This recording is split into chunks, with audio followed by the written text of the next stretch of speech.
My name is Jennifer Farr. I've taught for 22 years. I always knew I wanted to be an educator. Even since the first grade, I knew I wanted to be a teacher. I come from a family of teachers. My mom's a teacher, my sister's a teacher.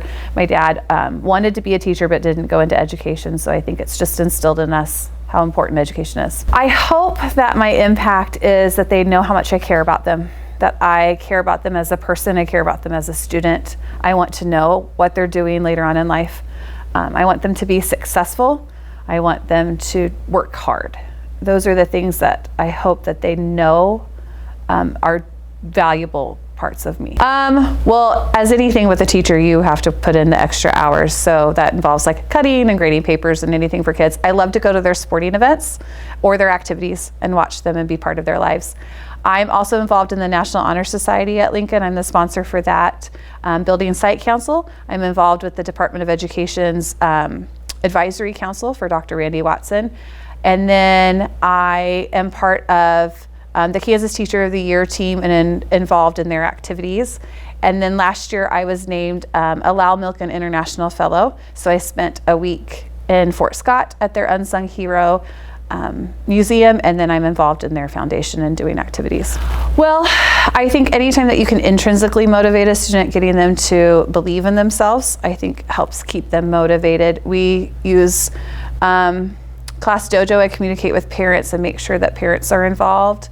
I make sure that we have extrinsic motivation, like we set goals in our classroom and then have class parties or class celebrations, extra recesses. Last year I lost my father, so I think that that was difficult coming back from that. If I didn't have great coworkers and great students to come back to, I don't think that I would have had the support I needed. Mrs. Hartwick's my other co-teacher, and she really supported me when I came back.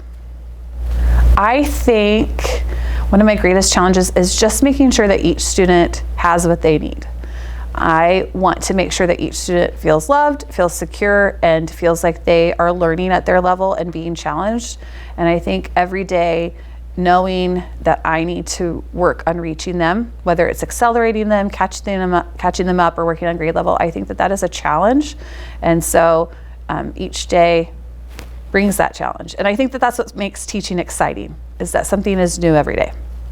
I love that our district is so connected. This is a great community that supports each other, and we're there when we need each other. It's a big district, but we all seem to know each other and work really well together.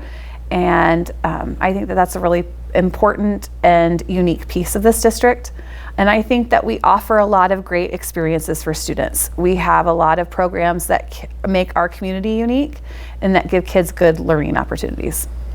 So I and Mrs. Hartwick facilitate a book club for fifth graders that put them into groups of boys and we put them into groups of girls, and we bring in people from the community to talk about different character traits and how they can develop those as we're sending them off to middle school.